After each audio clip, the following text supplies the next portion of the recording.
经常看我们节目的观众朋友应该也知道，就是说，我们中医讲的肝可能跟那个西医讲的肝可能有点不太一样。那到底有什么样的差异呢？我们也请曹医师跟观众朋友再说一说。中医讲的肝当然比现代医学的肝范围更广大，它是包含了现代医学里面的肝啦。那现代医学里面的肝就什么解毒啦、代谢啦、储藏啦等等的这一些。那我们中医讲到这个肝的话，就有讲到说这个肝开窍于目啦，那肝主血、肝藏血啦，其龙在爪啦，肝主筋啦等等这一些的一个问题。也就是说，我们这个眼睛啦、血液啦、筋爪啦，这些东西都是跟肝有关系的。所以一般的人讲说这个肝好不好，看眼睛。那很多人就会认为说，那就看他是不是有黄疸呐？看眼睛变黄疸，这个已经有点太末期了。那我们中医就是要见微知著嘛。我们可以从一些小地方里面就可以看得到说这个肝好不好。那所以我们说这个看眼睛，其实是看他有没有神。就是说精神的神就是说这个眼睛是骗不了人的当然你很累的时候，你可以强打起精神可是内行的一看就说你这个明明就是很疲劳等等。我想这个才是真正的这个肝开窍于目的这样子的一个意义。其实表面上我们都会有一些征兆是可以观察的嘛。那不同的部位要怎么观察呢？像我们这个肝病我们说这个有所谓的口苦咽干，然后所谓的默默不欲饮食，但见一阵便是。这么深奥？对，就是说嘴巴苦，这个眼睛干、喉咙干，然后又不想吃东西。那我想这就是刚才讲的这个疲倦的意思。那所以一般的人最先感觉上就是嘴巴干不干、苦不苦。所以肝病。第一个就是嘴巴会苦嘛，我们就从这个问诊里面就可以看得到这样子的情况。那胃口也不好，所谓的纳呆、默默不欲饮食，那这个也是肝病常有的一个现象。那另外一个就是所谓的疲倦。我们透过望闻问切，大概就可以知道一下他的一个情况。所以您刚刚也说，其实肝主筋嘛，所以如果他自己平常在这个时间点有一点哪里酸哪里痛，然后其实也是有一点点征兆。是，所以就是说肝主筋嘛，所以你那些筋骨酸痛啊，那很明显的就是说比人家容易酸痛，稍微劳动一下就是这里酸那里痛。那我们不是说春天要冲刺事业，你冲刺一下你就这里酸那里痛，那当然就会互相有影响。那所以我们把它的肝养好以后，那表示也是除了体力充沛、精神很好以外，表示筋骨也很强壮。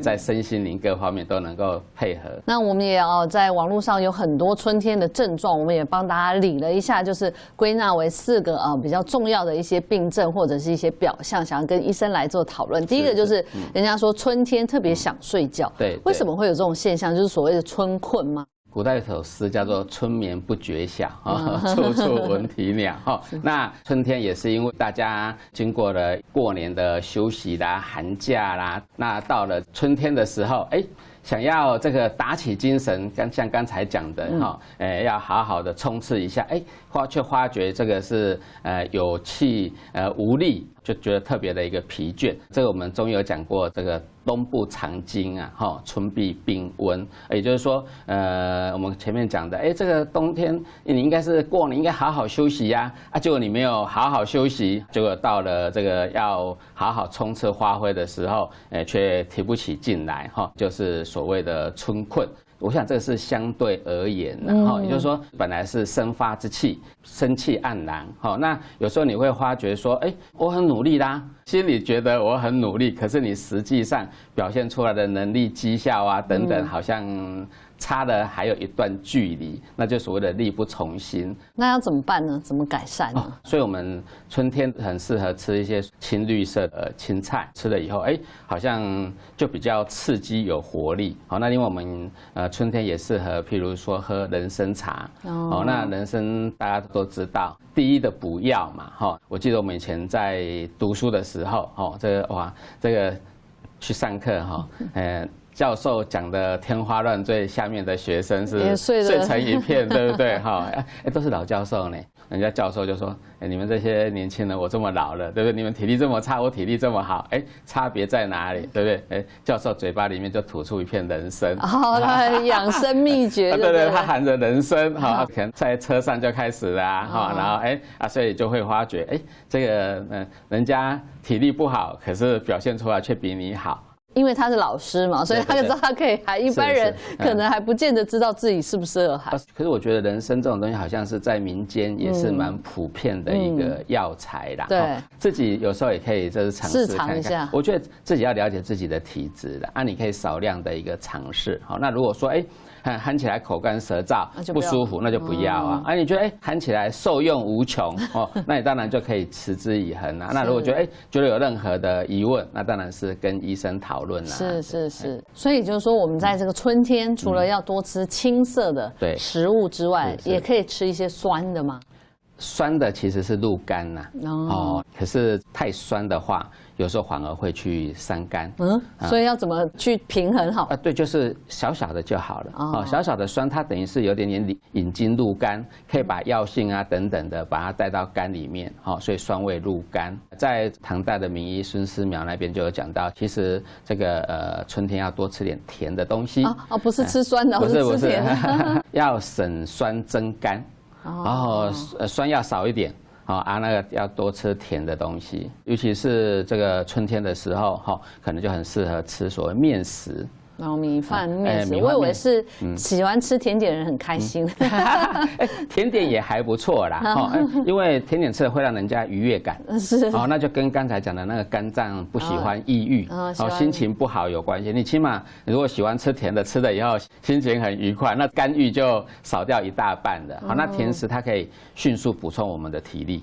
好，那我们春天养肝嘛，那就是肝经的一些穴位嘛。那我们肝经的穴位大部分都是在脚为主，那所以像太冲穴啦，那我们按压的时候，有时候用手按这个力道不是很够的时候，你可以用圆珠笔啊，不要用尖的，用比较钝的那一部分，持续稳定的按它，差不多30下，那稍微休息一下，然后再按30下。这个其实是可以多按啦，我们所谓穴位的按摩，这个养生保健，那我们原则上就是多多益善。那另外一个就是所谓的百会穴，它就在我们头顶的正中间，这个地方就是百会穴。那百会穴你就是这样子轻轻的按啊，或者是画圈圈，这样子就是在原地不是在那边。那你看这个就这样子压30下。那你当然可以休息一下，然后再继续按这样子。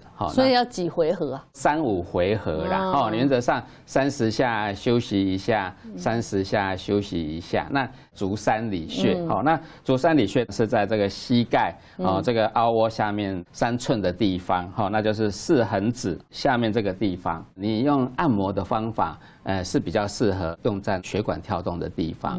那你如果用针灸的话，是要沿着血管的旁边扎下去，不要扎到血管的上面。所以这几个穴位是我们平常可以做保养，在春天的时候，对，很适合春天养肝的一个穴位。那刚刚您也说，春天呢，可能很多人就会有一些喘的问题啦、肺部的问题啦，就是说怎么样我们可以提供观众朋友一个药膳，来帮助他们平常在春天也可以来吃的。春天最适合的药膳就是薏仁祛湿汤。使用就是瘦肉400公克，薏仁60克，茯苓20克，白术15克，党参20克，姜20克。那就把这一些药材把它洗净了以后，跟我们的这个瘦肉一起放到这个煲里面那加入适量的清水，那先用猛火把它爆滚，然后再转成慢火爆约30到40分钟，再加调味就可以饮用了。为什么要祛湿啊？譬如说沉浸了一个冬季以后很多湿气被埋在我们的体内，那你春天要生发，它反而会觉得你就觉得少一口气发不出来，积了一整年或是一整个冬季的这些陈年旧疾，这些湿气，这些顽固的晦气把它排除出去。这个湿气也是所谓的百病之长，所以很多疾病缠绵日久不去的时候，就是往祛湿的方向去着手，通常也可以得到一个很好的效果。这里面就是薏仁是祛湿的嘛？薏仁是祛湿的，其实茯苓跟白术它也都是祛湿的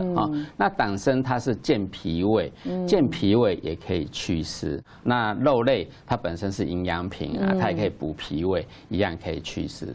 像这一味药膳，应该是全家大小都适合嘛？就是说，纵使它有一些，譬如说高血压、糖尿病的人，也都适合嘛？应该都适合。那即使像刚才讲的那些感冒初期啊，等等的。也是可以食用，就不要加姜了，是不是？姜不要加太多哦。那另外一个有疑虑的地方可能是党参的部分，所以你就不要党参放太多，像茯苓、白术都算是平补的，一般人都可以食用。那感冒啊、发烧也可以食用。是，那接下来呢，要把老教授的秘方分享给观众朋友。就像刚刚讲的，老教授含了一片参，所以精神奕奕。所以今天要介绍的茶饮是。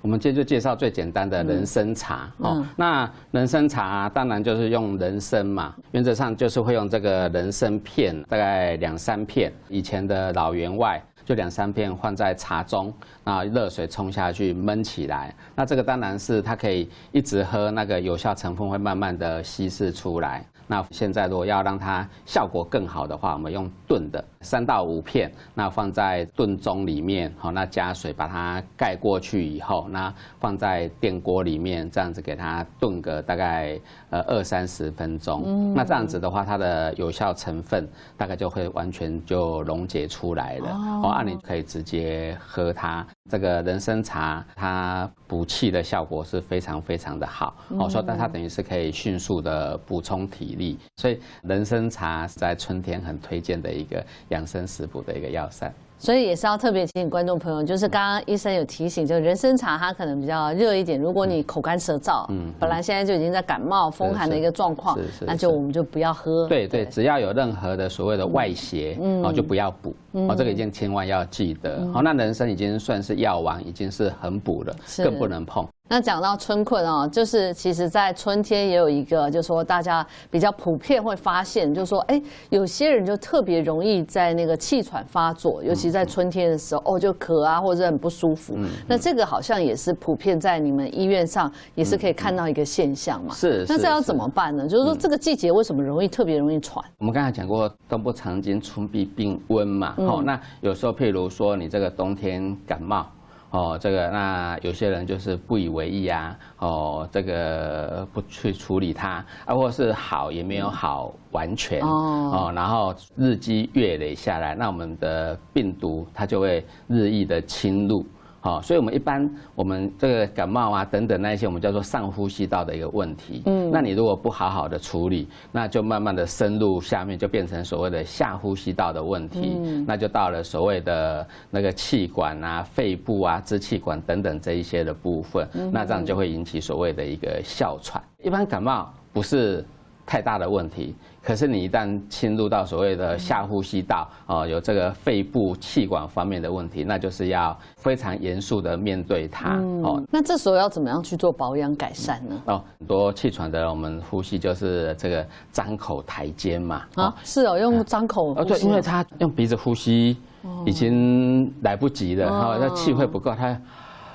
然后那个呼吸的时候，肩膀这个抬起来，就好像都吸不到气，还有很用力的吸气这种样子这种就是我们要让他练习这个要气沉丹田，要把这个气吸到我们的腹部的地方。那这个研究也告诉大家说，我们一般的人呼吸其实很多都只用到上部1/3甚至1/2的肺，那下1/3或者说下1/2的肺，有时候是没有用到的。我们只要用这样子呼吸就好了所以一般你就是要把气尽量往下面吸有些人这个就不晓得丹田在哪里他就原则在肚脐的下面那个地方可是你就是尽量气把它吸饱吸足然后另外一个就是说要记得气不够的人不是拼命的吸气，你要记得是要把气吐干净因为我们肺是有弹性的你只要把气排干净，那个新鲜的空气就会很容易进来。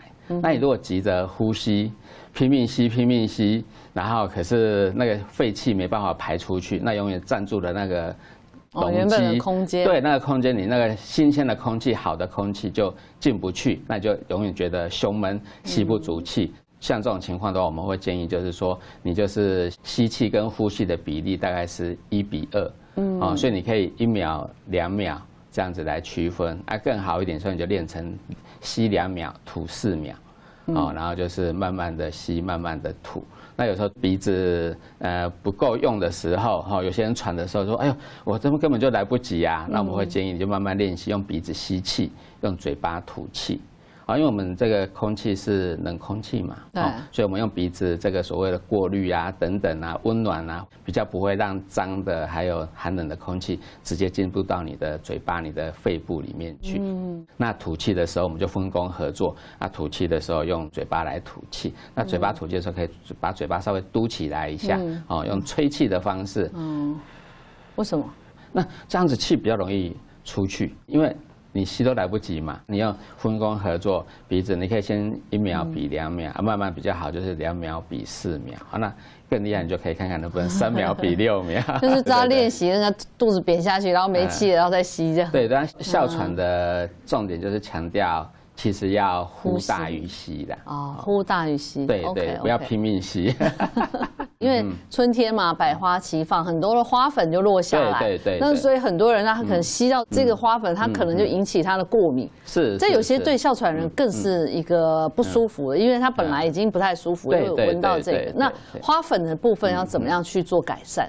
花粉一般会引起鼻子过敏，也会引起这种所谓的气喘啊等等的这一些问题。不过鼻子过敏有分成2大类嘛，所谓的季节性跟常年性的。那像台湾大部分都是常年性的，尤其是花粉比较多的时候会比较多一点点，那比例可能会稍微抬高一点点。因为花粉造成的时候，你当然这个空气清净就很重要，然后另外一个就是你当然要避免出入那一种场所。即使到春天呢，很多人也会有那种流行性感冒，就是这个时间点，因为现在 COVID-19 可能大家戴口罩习惯，反而那个流行性感冒没那么突出。但是以往好像几年前，好像流行性感冒就特别严重在春天。所以这要怎么预防呢？就戴口罩。对，戴口罩一般它就可以防掉90%的病毒嘛。那我们中医当然更强调的是自体的免疫力呀。也就是说，这个大家都中奖了，为什么只有你不中奖？因为你的免疫力比较好嘛。所以这个自我的防护，自我身体免疫力的提升，就非常非常的有帮助。其实我小时候啦，真的就是容易感冒。也容易过敏，也有气喘，这些方面的问题。那时候就是因为身体比较弱小啦，不晓得自己保护啦等等的这一些的。那随着年纪的越来越大，最先好的是气喘，气喘就自己就慢慢就好了。然后接下来就是这个过敏，也慢慢的把它处理好。那最后就是感冒，前面这2个问题比较好了以后，你肺部没有常常受到感染，它就慢慢会强壮起来，那你的免疫力就开始提升啊。所以是怎么样去做保养呢？在这个部分，我会觉得就是说，有风吹草动，你自己就要去注意，不要不以为意。譬如说，你出门回去你就喉咙干干痛痛，然后你要多喝水啊。那有时候光喝水可能是不太够的，你可能用盐巴，盐巴漱口。譬如说有些人在这种流行期间，他会含一个话梅才出门。第一个望梅止渴嘛，你含一个话梅，它酸酸，它就咸味啊，那它就是会分泌口水，那当然病毒比较不容易侵入。那第二个它本身就是比较咸的时候，它还有所谓的杀菌。杀菌杀病毒的一个作用。各位朋友，如果这支影片对您有帮助，欢迎按影片下面的超级感谢赞助我们，让我们可以制作更好的内容，让您和您的家人更健康。